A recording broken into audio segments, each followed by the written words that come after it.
That's pretty fancy right there. So today, as you may have been able to tell from the aesthetic shots that I just did, I am in a 2008 Audi A4 2.0T Quattro S-Line. That's kind of a mouthful. And it is my new daily. Oh, RX-8. So I got this thing about a week ago, and the reason that I got it is pretty straightforward, and that is the fact that driving a project car as a daily did not seem like a good idea. So conclusively, I got this thing to benefit the Civic project. And there's a Mustang riding my ass. Okay, there's a bunch of Mustangs acting like assholes. I'm not kidding. Like, there's literally a bunch of Mustangs around here acting like assholes. So I'll get back to you in a second. Oh, and he's vaping out the window too. That's nice. Yeah, so I just had a Mustang riding my ass, and then I also had a Mustang pull out right in front of me. Now back to what I was talking about. The reason I got this thing was pretty much to benefit the Civic. I got it so that when I need to do something with the Civic, like I need to pull the engine out or do some sort of major modification that I cannot take care of in a weekend, that I will not be stuck there having to go somewhere with a car that's ripped apart in my driveway. So with this, now I don't have to worry about deadlines, and I can work on the Civic freely without having to worry about being carless for however long. So anyway, like I said, I've had this thing for about a week, and so far I am very, very happy with my purchase. It has a turbo 2-liter FSI motor, and it's pushing about 200 horsepower, roughly around there. So it's not really that much. So 200 horsepower, I mean, that's not really that much for a 3,500 pound car. But it has a KO3 turbo. I believe it's a KO3, please correct me if I'm wrong. But even though it's only 200 horsepower, when the boost kicks in around 2,500, maybe 2,700, it does toss you back in your seat quite a bit. So, the 2-liter turbocharged engine, and all-wheel drive, because it is a Quattro, I'm not sacrificing fun for practicality. It's definitely still a fun car to drive. And that was my main goal with a daily, to have a car that's practical, reliable, and also still fun to drive. That's why I also opted for a 6-speed manual, because I like driving manual, and that's how I get my enjoyment out of driving, is with shifting.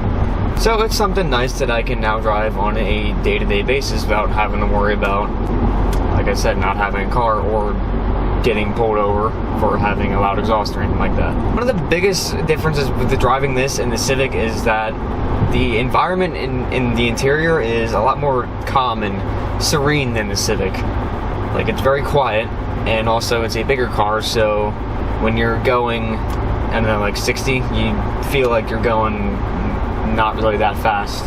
When the Civic, you're going 60, you feel like you're going like 120.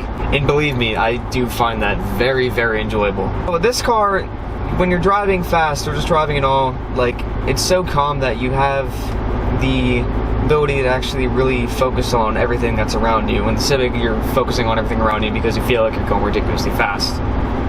Also, the trunk space in this thing is insane, which, when you're a car photographer, or any kind of photographer, trunk space is a must, honestly. Alright, so now here comes the question that I'm sure some of you are probably wondering.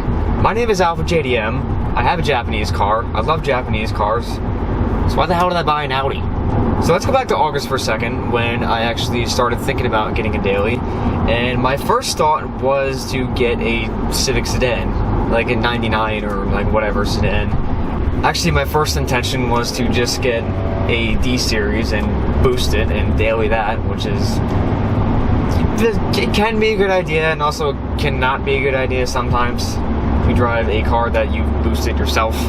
But then I started looking around Craigslist and stuff like that, and then I kind of realized, I mean, as much as I love Honda, it's really hard to find a unmolested one in this area, and I needed something that was reliable. So having a Honda that has been molested is not a good idea to drive as a daily, unfortunately. So then, for some reason, immediately I went to German cars. So my second thought of getting a daily was a Jetta. I mean, it sounded like a good idea. Boosted already, pretty fast. And the biggest thing about the Jetta was that although it has a very big tuner demographic, there is a good majority of Jettas that have just been owned by old people who just wanted to get a practical car, and once they're done with them, they go and sell them. So I had a better chance of finding a Jetta 1.8 turbo specifically that was unmolested than I had finding any Honda that was unmolested. So I was looking around for Jettas, and I was pretty sold on the idea of getting a Jetta. Then I thought, you know, maybe I could get something all-wheel drive. Because all-wheel drive, it just seems like a good, well-rounded drivetrain for daily drivers. I mean, it's good in the snow, good off-road if you happen to need it. I don't intend on off-roading this thing. So if you're like me and you're thinking you need an all-wheel drive daily, you're probably immediately thinking STI or Evo. And unfortunately, I could not afford the financing on an STI or an Evo. So my second option was a WRX. And not kidding, I could not find a single manual WRX, like not one. I looked in pretty much every car website, like every dealership within like a 200-mile radius, not a single manual WRX, so that was pretty much out of the question. Then my ideas went back to German cars and Audi. So I was looking around for some Audis, like A5, A6, A4, and I started to really like the B5 A4.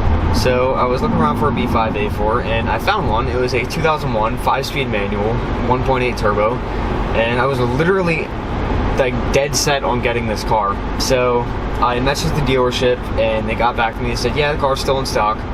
So I messaged them again, and I was like trying to talk to them actually about buying the car, and they just were not responding to me. So I figured, well, if you're not going to want to sell me the car if I'm trying to communicate with you over the phone or online, I'm not going to travel 75 miles to buy the car that may or may not even be there. So I started looking around on more used car websites. I've already pretty much eliminated Craigslist at that point because I didn't want to buy a piece of crap. I wanted something that I actually knew was going to work when I needed it to work. So I was looking around at more used car websites, and BMW kind of came across my mind. You know, I was looking at some 3 Series, figured, nah, I don't really need all-wheel drive. BMWs are still cool cars. And then I found this on Car Gurus, and it was 2008, like S-Line, so I had pretty much all the options. And it wasn't a B5, but it's still a really nice car. So, and also I had a very hard time finding a manual transmission A4. So I was like, yeah, that'll do. So I went and picked this thing up, and now here I am driving it. And now we get to the fun and also somewhat controversial part. Modifications. Yes, I do plan on doing some mods to this, but nothing really major. Like, honestly, really nothing major. What I plan on doing is coilovers. Yeah, that could be considered kind of major. Exhaust, new wheels, and that's pretty much it. Maybe I might get an ECU tune. Like, it depends on what kind of supporting modifications I need. I'm gonna do some more research on that. But if I can like get a good ECU tune and get a large boost in horsepower without really having to do many major supporting modifications, then I'll definitely do that.